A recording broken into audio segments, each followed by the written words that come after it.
কোটা সংস্কার আন্দোলনের সময় নাহিদুল ইসলাম নামে এক শিক্ষার্থীর মুখ চেপে ধরায় ঢাকা মহানগর পুলিশের ডিএমপি শাহবাগ থানার কর্মরত পুলিশ পরিদর্শক মোহাম্মদ আরশেদ হোসেনকে সাময়িক বরখাস্ত করা হয়েছে।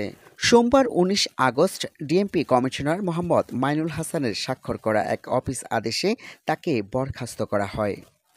ডিএমপি জানায়, গত ৩১ জুলাই বৈষম্যবিরোধী ছাত্র আন্দোলনের মার্চ ফর জাস্টিস কর্মসূচিতে ঢাকার নিউ মডেল ডিগ্রি কলেজের রাষ্ট্রবিজ্ঞান বিভাগের শিক্ষার্থী নাহিদুল ইসলামের মুখ চেপে ধরেন পরিদর্শক আরশেদ হোসেন।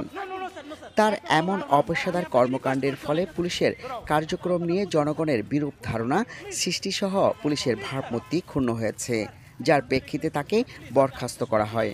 ওই শিক্ষার্থীর মুখ চেপে ধরা ছাড়াও পুলিশ পরিদর্শক আরশেদ হোসেনের বিরুদ্ধে আরও অনেক অভিযোগ রয়েছে বলেও জানিয়েছেন ডিএমপি। তিনি আন্দোলনরত শিক্ষার্থীদের জামায়াত শিবির বলেও আখ্যায়িত করেছিলেন। সে সময় সামাজিক যোগাযোগ মাধ্যমে শিক্ষার্থীদের সেই ভিডিও ছড়িয়ে পড়ে।